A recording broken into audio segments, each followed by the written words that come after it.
Good morning विद्यार्थियों, जेएमपीएस channel में आपका फिर से स्वागत है। मैं आशा करता हूं कि आप घर पे स्वस्थ होंगे, अपने परिवार का ख्याल रखेंगे, क्योंकि कोरोना एक ऐसी बीमारी है जो किसी को दिखाई नहीं देती है। तो भीड़ भाड़ वाले स्थानों पर न जाएं, अनावश्यक घर से बाहर न निकलें। ये मेरा कहना है कि घर पे रहें और स्वस्थ रहें, ताकि आप अपना अध्यापन अच्छी प्रकार से कर सकें। आपने सुना भी होगा कि पहला निरोगी का कि अपना शरीर स्वस्थ रहेगा, अपन आराम से अन्य कार्य कर सकते हैं। यदि स्वस्थ नहीं रहेगा तो अन्य कार्य नहीं कर सकते। तो इसीलिए अपन कल पढ़ रहे, अब चलेंगे अपने अध्याय के बारे में, अध्ययन के बारे में, कि केंद्र सरकार के पार्ट 5 में अपने प्रधानमंत्री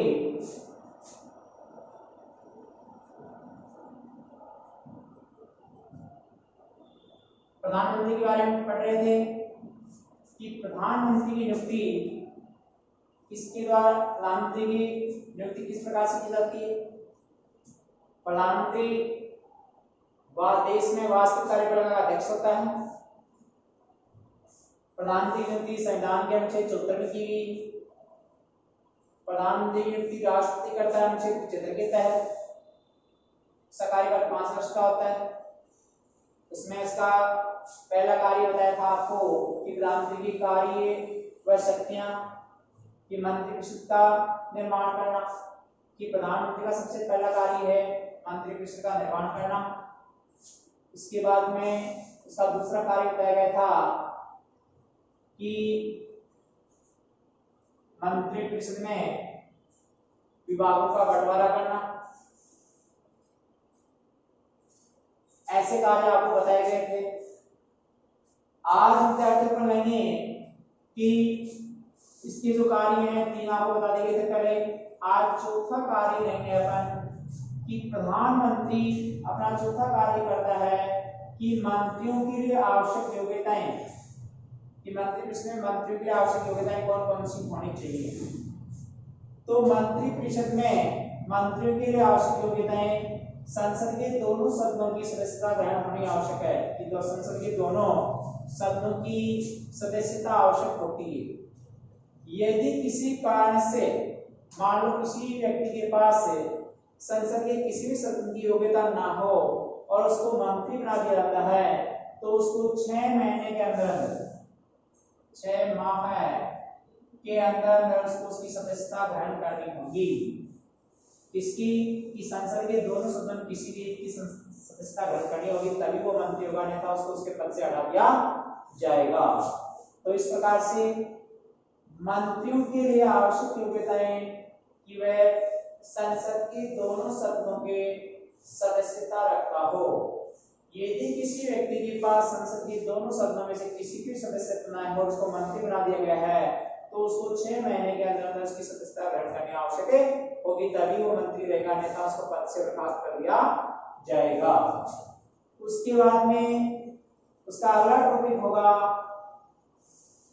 मंत्रियों द्वारा शपथ ग्रहण, कि प्रधानमंत्री का अगला कार्य कि मंत्रियों द्वारा शपथ ग्रहण, कि मंत्रिपरिषद में जो मंत्री होते हैं, मंत्रिपरिषद में जो भी मंत्री होते हैं, वो अपना पद ग्रहण करने से पहले, उनको अपना पद ग्रहण करने से पहले गोपनीयता और उसकी कार्य की शपथ दिलाई जाती है। किसके द्वारा? राष्ट्रपति के द्वारा दिलाई जाती है।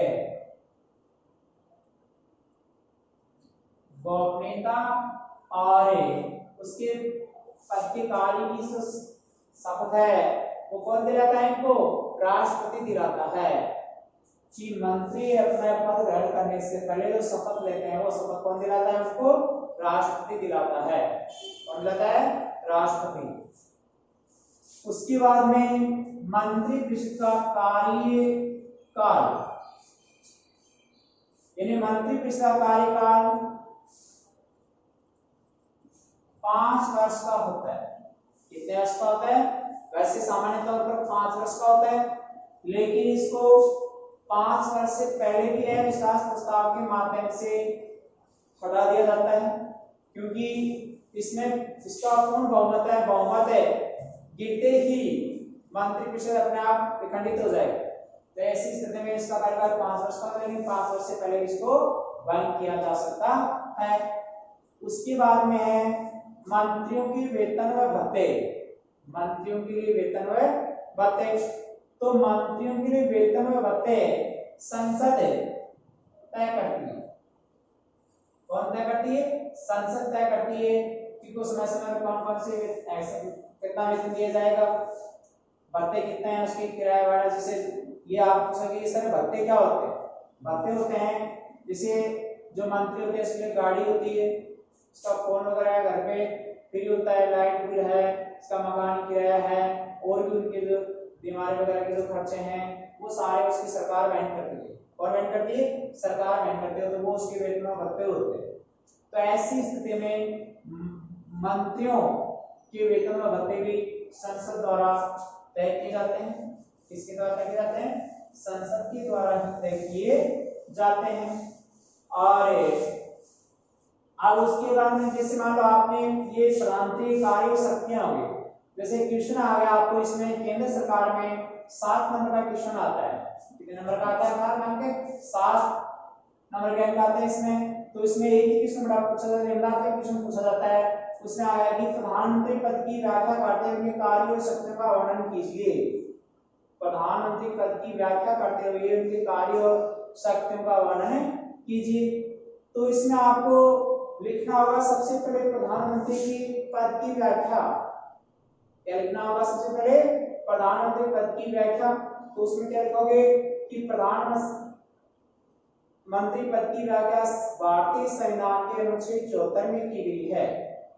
इसमें की गई है अनुच्छेद 74 में की गई है। उसके बाद में लिखना होगा आपको कि प्रधानमंत्री की नियुक्ति भारतीय संविधान के अनुच्छेद 75 के तहत राष्ट्रपति करता है। कौन करता है? राष्ट्रपति करता है। और राष्ट्रपति भी लोकसभा में पूर्ण बहुमत प्राप्त दल के नेता को ही प्रधानमंत्री नियुक्त किया जाता है। ठीक है। उसके बाद में इसका जैसे कार्य शक्तियां आ जाएंगी, और भी इसके टॉपिक जैसे कार्यकाल 5 वर्ष का होता है, और उसका चुनाव प्रत्यक्ष विधि द्वारा ही लोकसभा का प्रत्यक्ष विधि द्वारा वैश्विकाधिकार के आधार पर होता है। वैश्विकाधिकार बताई दिया था आपने, प्रश्न लिखनी होगी उसमें। उसके बाद में उसके कार्य और शक्तियों का बताएंगे। कार्य में जैसे आपको लिखना पड़ेगा सबसे पहला प्रधानमंत्री पद के कार्य और शक्तियां, टॉपिक डालना पड़ेगा। उस टॉपिक के बाद में नंबर 1 लगाएंगे, फर्स्ट नंबर। उसमें लिखेंगे प्रधानमंत्री का सबसे पहला कार्य है मंत्रिपरिषद का निर्माण करना। क्या करना होता है? मंत्रिपरिषद का निर्माण करना। मंत्रिपरिषद का निर्माण में आपको लिखना होगा कि प्रधानमंत्री का सबसे पहला कार्य मंत्रिपरिषद का निर्माण करना।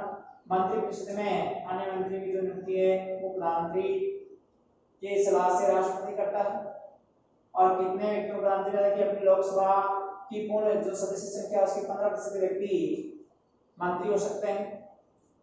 और जिस पार्टी का प्रधानमंत्री होगा उसी पार्टी के मंत्री होंगे। ये सारी छोटे-छोटे हिंट से आपको देने होंगे। उसके बाद में होगा मंत्रियों के लिए आवश्यक योग्यता है कि मंत्रियों में कौन कौन सी योग्यताएं होंगी। तो मंत्रियों के लिए कि वो इस मंत्री संसद के दोनों सदनों की सदस्यता अनिवार्य है।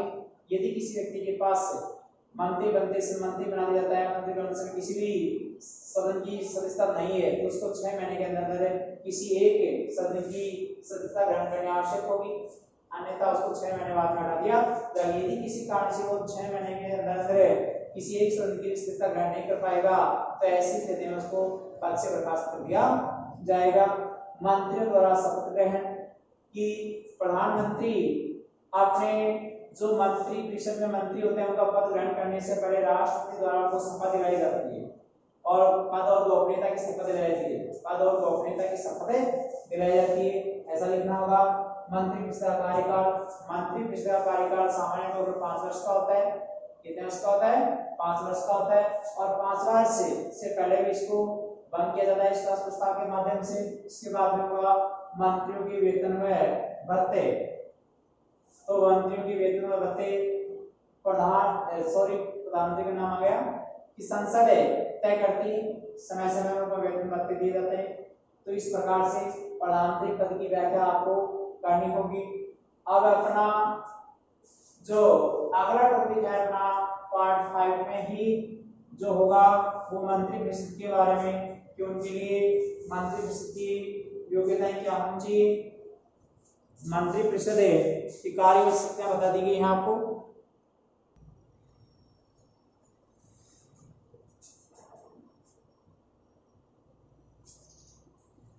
हाँ, तो अपने मंत्रिपरिषद के मंत्री की श्रेणियां पढ़ेंगे कि मंत्रिपरिषद में मंत्रियों की कितनी श्रेणियां होती हैं। मंत्रिपरिषद में मंत्रियों की कितनी श्रेणियां होती हैं? तो मंत्रिपरिषद में मंत्रियों की 3 श्रेणियां होती हैं। कितनी श्रेणियां होती हैं? 3 श्रेणियां होती हैं। जैसे ये मंत्रिपरिषद है, इसमें मंत्रियों की 3 श्रेणियां मानी गई हैं। इसमें एक आ जाएगा कैबिनेट नेट मंत्री, दूसरे स्तर के होंगे राज्य मंत्री, तीसरे स्तर के होंगे उप मंत्री। इस प्रकार से कैबिनेट यानी मंत्रिपरिषद में मंत्रियों की कितनी श्रेणियां? 3 श्रेणियां होती हैं। कैबिनेट मंत्री, राज्य मंत्री और उप मंत्री होते हैं। कितने श्रेणी के होते हैं? 3 श्रेणी होते हैं, कैबिनेट, राज्य मंत्री और उप मंत्री होते हैं। अब कैबिनेट मंत्री सबसे पहले क्या लेंगे अपन? कैबिनेट मंत्री लेंगे। क्या लेंगे? कैबिनेट मंत्री। कि कैबिनेट मंत्री मंत्रिमंडल के नाम से कैबिनेट मंत्री हैं, उनको मंत्रिमंडल के नाम से जाना जाता है। जो सबसे प्रथम श्रेणी के मंत्री होते हैं, सबसे प्रथम श्रेणी के मंत्री होते हैं। और जो ये मंत्रिपरिषद में जो कार्य करते हैं वो सबसे अच्छा कार्य इन्हीं का माना जाता है और सबसे फर्स्ट यानी सबसे बढ़िया जो दर्जे होते हैं वो इन्हीं के दिए जाते हैं। मंत्रिपरिषद में विभाग इनके सौंपे जाते हैं। उसके बाद में राज्य मंत्री कौन से होंगे? राज्य मंत्री। राज्य मंत्री कैबिनेट स्तर से नीचे के मंत्री होते हैं। राज्य मंत्री कैबिनेट स्तर से नीचे के मंत्री होते हैं और उप मंत्री से ऊपर के मंत्री होते हैं, इनको बीच के मंत्री कहा जाता है। ये मंत्री कैबिनेट के नीचे के मंत्री होते हैं और उप मंत्री से ऊपर के मंत्री होते हैं जो कैबिनेट मंत्रियों के नीचे रहकर कार्य करते हैं।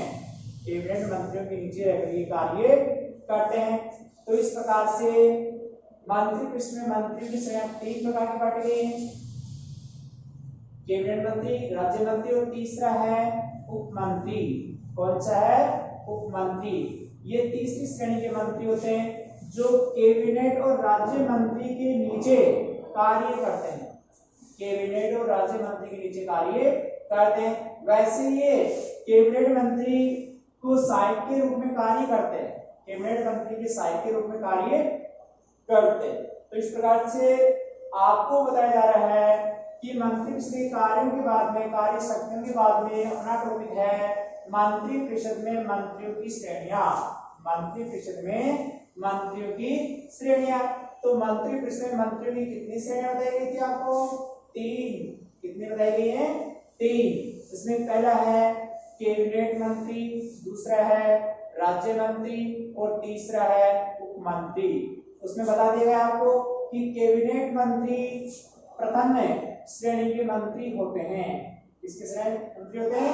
प्रथम श्रेणी के मंत्री होते हैं, जिनको प्रथम श्रेणी मंत्री, जिसको सबसे ऊंचे विभाग दिए जाते हैं, जिनको सबसे ऊंचे विभाग दिए जाते हैं। उसके बाद में राज्य मंत्री, इसके बाद में कौन आएंगे? राज्य मंत्री। राज्य मंत्री कैबिनेट स्तर से नीचे के मंत्री होते हैं जो अपने राज्य स्तर के लिए कार्य करते हैं। और उसके बाद में है उप मंत्री जो कैबिनेट मंत्री, राज्य मंत्री इनसे नीचे कार्य करते हैं और ये इनके सहायक के रूप में कार्य करते हैं। इस प्रकार से आपको मंत्री की श्रेणियां 3 बताई गई है, कैबिनेट मंत्री, राज्य मंत्री और उप मंत्री। उसके बाद में टॉपिक लेंगे अपन मंत्रिमंडल की शक्तियां, कार्य। मंत्रिमंडल की शक्तियां व कार्य। पहला है राष्ट्रीय नीति निर्धारित करना। मंत्रिमंडल की शक्ति का पहला कार्य कौन सा है? राष्ट्रीय नीति निर्धारित करना। उसके बाद में है कानून निर्माण पर नियंत्रण करना, और तीसरा है राष्ट्रीय कार्यकाल पर सर्वोच्च नियंत्रण करना। राष्ट्रीय कार्यकाल पर सर्वोच्च नियंत्रण करना होता है। तो राष्ट्रीय नीति निर्धारित करना पहला कार्य क्या है? राष्ट्रीय नीति निर्धारित करना। कि मंत्री मंडल में राष्ट्रीय नीति निर्धारित करने का मतलब होता है कि अपने मंत्रिपरिषद में इसका कानून का निर्माण करना। सबसे पहला कार्य है कि देश की नीति निर्धारण कानून का निर्माण करना होता है। उसके बाद में कानून निर्माण पर नियंत्रण करना, कि जो भी कानून बनाए गए हैं उनके ऊपर पूरा नियंत्रण करने का कार्य भी मंत्रिपरिषद करता है। और राष्ट्रीय कार्यकाल पर सर्वोच्च नियंत्रण भी इसी के द्वारा माना गया है। उसके बाद में इसका जो कार्यकाल है वो माना जाएगा कि कानून निर्माण नियंत्रण राष्ट्रीय सरकार का सर्वोच्च नियंत्रण है। वित्तीय कार्य कौन सा कार्य होगा? वित्तीय कार्य। तो ये वित्तीय कार्य, और उसके बाद में वैदेशिक संबंधों से संबंधित कार्य, तो उसका अगला कार्य होगा अपना, जैसे और दिखाया जा रहा है वित्तीय कार्य। उसके बाद में 5 होगा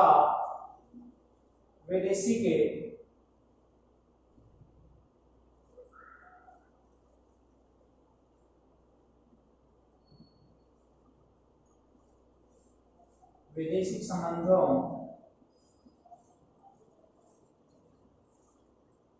से संबंधित कार्य।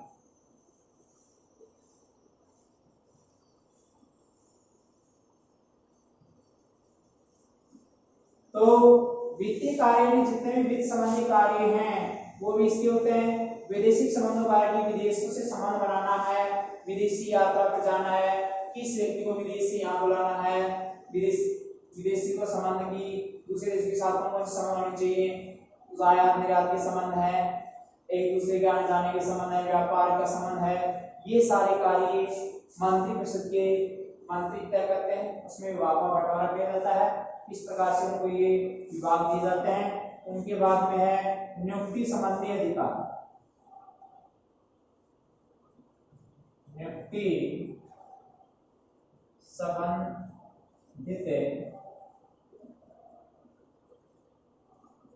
अधिकार की नियुक्ति संबंधी अधिकार कि मंत्री की नियुक्ति होती है, और अन्य जो पदाधिकारी होते हैं उनकी नियुक्ति भी इन्हीं के द्वारा की जाती है। जो सबसे से नीचे जो पदाधिकारी होते हैं उनकी नियुक्ति करने के अधिकार भी राष्ट्रपति को ही होते हैं। इसमें जो छोटे अधिकारी होते हैं इनकी नियुक्ति इसके द्वारा की जाती है।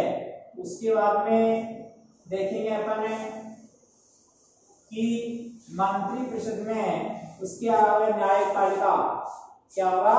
न्यायपालिका की न्यायपालिका संबंधी कार्य हैं वो किसके हैं वो भी देखे जाएंगे।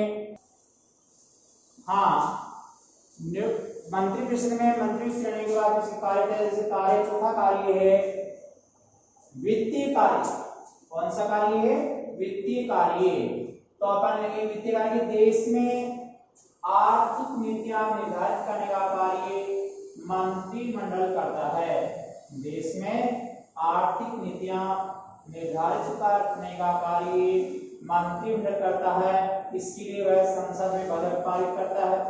क्या करता है? संसद में बजट पारित करता है, जिसको वित्त मंत्री द्वारा लोकसभा में प्रस्तुत किया जाता है। कि अपना विदेशी कार्य है कि देश में आर्थिक नीतियां निर्धारित करने का कार्य मंत्रिमंडल करता है। कौन करता है? मंत्रिमंडल करता है। इसके लिए वह संसद में बजट पारित करता है। इसके लिए वह संसद में बजट पारित करता है, और जिसको वित्त मंत्री द्वारा बजट पारित आर्थिक बजट हर वर्ष प्रतिवर्ष बजट पारित किया जाता है। और ये प्रतिवर्ष जो बजट पारित किया जाता है वो कौन पारित करता है? वित्त मंत्री। कौन करता है? वित्त मंत्री करता है। जो लोकसभा में सबसे पहले इसको कहाँ प्रस्तुत किया जाता है, लोकसभा में प्रस्तुत किया जाता है। लोकसभा उसको पारित करती है, उसके बाद में उसको कहाँ भेजा जाता है, राज्यसभा में। यानी सबसे पहले बजट कहाँ पास होता है, लोक सभा में होता है। कहाँ होता है, लोकसभा में। वित्त मंत्री सबसे पहले यानी हर वर्ष बजट पारित करता है तो वो सबसे पहले लोकसभा में भेजता है, उसको प्रस्तुत करता है। लोकसभा में पारित होने के बाद में उसको राज्यसभा के पास भेजा जाता है। किसके पास भेजा जाता है, राज्यसभा के पास भेजा जाता है। राज्यसभा को उसके लिए 14 दिन का समय दिया जाता है। कितने दिन का समय देता है, 14 दिन का समय देता है। 14 दिन के अंदर या तो उसको स्वीकृत कर दे, अन्यथा वापस लोकसभा को भेज दे। लोकसभा उसमें कुछ काट छाट करके वापस राज्यसभा को प्रस्तुत करेगा।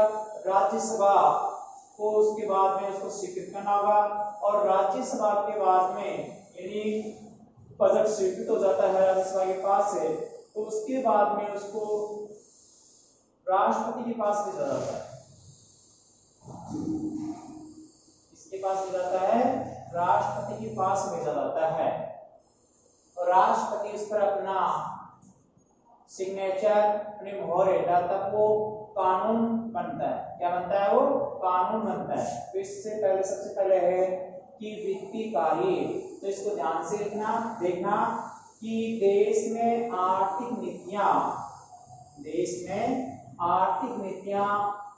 निर्धारित करने का कार्य, देश में आर्थिक नीतियां निर्धारित करने का कार्य मंत्रिमंडल करता है। कौन करता है, मंत्रिमंडल करता है। इसके लिए वह संसद में बजट पारित करता है। क्या करता है, संसद में बजट पारित करता है, जिसको वित्त मंत्री द्वारा सबसे पहले लोकसभा में प्रस्तुत किया जाता है। कि वित्त मंत्री के द्वारा बजट को सबसे पहले लोकसभा में प्रस्तुत किया जाता है। लोकसभा में प्रस्तुत किया जाता है। तो लोकसभा में इसको प्रस्तुत किया जाता है सबसे पहले। लोकसभा उसको स्वीकृत करने के बाद में उसको राज्यसभा में भेजा जाएगा और राज्यसभा उसको या तो स्वीकृत करे या उसको वापस लोकसभा के पास भेज सकती है, पूरी करने के लिए। उसके बाद उसको 14 दिन का समय दिया जाता है। यदि 14 दिन के अंदर वो लोकसभा को वापस नहीं भेजते हैं तो ये माना जाएगा कि राज्यसभा द्वारा वो स्वीकृत माना जाएगा। उसके बाद में उसको राष्ट्रपति के पास भेजा जाता है। कहाँ भेजा जाता है, राष्ट्रपति के पास भेजा जाता है। राष्ट्रपति उस पर अपना सिग्नेचर यानी हस्ताक्षर और मोहर करने के बाद में वो बजट कानून पारित माना जाएगा, अन्यथा नहीं माना जाएगा। तो इस प्रकार से मंत्रिमंडल का जो चौथा कार्य था वित्तीय कार्य था। कौन सा कार्य था, वित्तीय कार्य। उसके बाद में है विदेशी संबंधों का संचालन। विदेशी संबंधों का संचालन, ये भी इसका कार्य है कि भारत में विदेशी संबंधों का संचालन मंत्रिमंडल ही करता है। भारत में विदेशी संबंधों का संचालन कौन करता है, मंत्रिमंडल करता है। और मंत्रिमंडल में इनका जो कार्य है विदेशी संबंधी कार्य, जैसे विदेशों में व्यापार संबंधी है, समझौता है, संधि है, एक दूसरे देश की यात्रा पे जाना है, ये सारे जो कार्य हैं वो कौन करता है, मंत्रिमंडल करता है। विदेशी संबंधी कार्य उसमें आते हैं। तो जैसे आपको विदेशी संबंधी टॉपिक लिखेंगे तो इसमें आपको लिखना पड़ेगा कि भारत में विदेशी संबंधों का संचालन मंत्रिमंडल के द्वारा क्या होता है, मंत्रिमंडल ही करता है। इसमें विदेशों में समझौता, संधि, व्यापार या विदेशी यात्रा आदि से संबंधित जितने भी समझौते हैं, मामले, विवाद जो कार्य हैं वो विदेश मंत्रिमंडल के द्वारा किया जाता है। उसके बाद में इसका लास्ट कार्य है नियुक्ति संबंधी कार्य। कौन सा कार्य है, नियुक्ति संबंधी कार्य। इस संवैधानिक दृष्टि से ध्यान से देखना, कि संवैधानिक दृष्टि से नियुक्ति संबंधी अधिकार राष्ट्रपति को प्राप्त है। इस संवैधानिक दृष्टि से नियुक्ति संबंधी अधिकार हैं वो किसको प्राप्त है? राष्ट्रपति को प्राप्त है। अब राष्ट्रपति अपने देश में जो पदाधिकारी हैं से मुख्य न्यायाधीश है, अन्य न्यायाधीश है, महान्यायवादी है, जिलों के राज्यपाल हैं, आदि जो व्यक्ति हैं इनकी नियुक्ति किसके द्वारा की जाती है? राष्ट्रपति करता है इनकी नियुक्ति। कौन करता है? राष्ट्रपति ही इनकी नियुक्ति करता है। तो इस प्रकार से मंत्रिमंडल के कार्य पूरे हुए, आपको बता दिए गए हैं। आगे अपन देखेंगे कि केंद्र सरकार था, क्या था? केंद्र सरकार यानी सरकार बताया गया केंद्र सरकार के उसके 3 अंगों से मिलकर बना था। ये कितने अंगों से मिलकर बना था? 3। व्यवस्थापिका,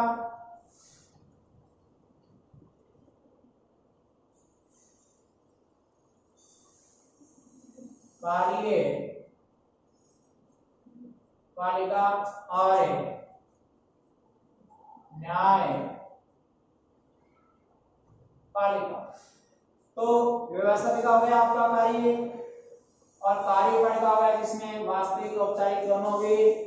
अब कल का टॉपिक अपना होगा सरकार का जो तीसरा अंग है, यानी पार्ट 6 में पढ़ाएंगे अपन न्यायपालिका। क्या पढ़ाएंगे अपन? न्यायपालिका। तो न्यायपालिका सरकार का तीसरा सबसे महत्वपूर्ण अंग है। न्यायपालिका सरकार का तीसरा सबसे महत्वपूर्ण अंग है जो स्वतंत्र रहकर अपना कार्य करती है। न्यायपालिका स्वतंत्र रहकर अपना कार्य करती है, न तो व्यवस्थापिका के नियंत्रण में रहती है, न कार्यपालिका के नियंत्रण में, स्वतंत्र रहकर कार्य करती है। और न्यायपालिका जो भी कार्य करती है वो सबको मान्य होंगे। क्या होंगे? सबको मान्य होंगे। न्यायपालिका क्या है कि देश में या दो या दो से अधिक राज्यों में, देश में या 2 व्यक्तियों में आपसी जो विवाद हो जाते हैं उन विवादों का जो समाधान करती है वो कौन करती है? न्यायपालिका करती है। कौन करती है? न्यायपालिका करती है। तो अपने आगे कल के अध्याय में अपने सरकार का कौन सा लेंगे? न्यायपालिका। सरकार कौन सा लेंगे? न्यायपालिका लेंगे। तो न्यायपालिका के बारे में आपको बता दिया गया है कि सरकार के 3 महत्वपूर्ण होते हैं। सरकार के मुख्य से मिलते हैं व्यवस्थापिका, कार्यपालिका और न्यायपालिका। तो न्यायपालिका सरकार का तीसरा अंग है, महत्वपूर्ण अंग है, जिसके बारे में अपन कल अध्ययन करेंगे। हाँ, अपन कल न्यायपालिका के बारे में पढ़ेंगे कि न्यायपालिका, जैसे आपको बताया गया था कि न्यायपालिका क्या है कि न्यायपालिका एक से अधिक व्यक्तियों, 2 या 2 से अधिक व्यक्तियों में जो विवाद होता है उन विवादों का समाधान करती है। और ये सरकार का तीसरा महत्वपूर्ण अंग है। न्यायपालिका सरकार का तीसरा महत्वपूर्ण अंग है जो स्वतंत्र अगर कार्य करती है, ये किसी के दबाव में अगर कार्य नहीं करती है। आपने कहीं देखा होगा कि कोर्ट में जो जाते हैं, अपने न्यायालय में जाते हैं, तो वहां पे लेडीज अपने आंखों पे पट्टी बांधे हुए एक तराजू लिए हुए होती है, तराजू दोनों बराबर होते हैं। उसका अर्थ क्या होता है? उसका अर्थ है कि मैं न्याय करने वाली बिना देखे, बिना भेदभाव किए, मैं गरीब अमीर को बिना देखे हुए, बिना जात पात के, बिना स्त्री पुरुष के, मैं जो भी निर्णय करती हूँ वो सही करूंगी। मैं निर्दोष का यानी दोषी को निर्दोषी नहीं और निर्दोषी को दोषी नहीं कराऊंगी, दोषी को दोषी को सजा दिलाऊंगी और निर्दोष को आजाद कराऊंगी। इस प्रकार से न्यायपालिका सरकार की महत्वपूर्ण व्यवस्था बताई थी आपको। इसमें न्यायपालिका में क्या क्या पढ़ेंगे अपने कि सर्वोच्च न्यायालय का गठन कब हुआ था? कि सर्वोच्च न्यायालय का गठन अपने देश में 1950 में हुआ था। सर्वोच्च न्यायालय का गठन अपने देश में कब हुआ था? 1950 में हुआ था। इसमें उस समय एक न्यायाधीश और 7 अन्य न्यायाधीश थे, यानी एक मुख्य न्यायाधीश और 7 अन्य न्यायाधीश थे। कब? 1950 में। तो सर्वोच्च न्यायालय का गठन होगा। उसके बाद में उसमें न्यायाधीशों की नियुक्ति पढ़ेंगे। क्या पढ़ेंगे अपन कल? न्यायाधीशों की नियुक्ति। कि न्यायाधीशों की नियुक्ति कौन करता है? तो सर्वोच्च न्यायालय में न्यायाधीशों की नियुक्ति राष्ट्रपति करता है। कौन करेगा? राष्ट्रपति करेगा। मुख्य न्यायाधीश सहित अन्य न्यायाधीशों की नियुक्ति राष्ट्रपति करेगा और उनको शपथ ग्रहण का कार्य भी राष्ट्रपति द्वारा ही करवाया जाएगा। तो इस प्रकार से विद्यार्थियों कल का टॉपिक होगा अपना सरकार का तीसरा महत्वपूर्ण अंग न्यायपालिका। क्या होगा? न्यायपालिका, जो अपन कल पढ़ेंगे।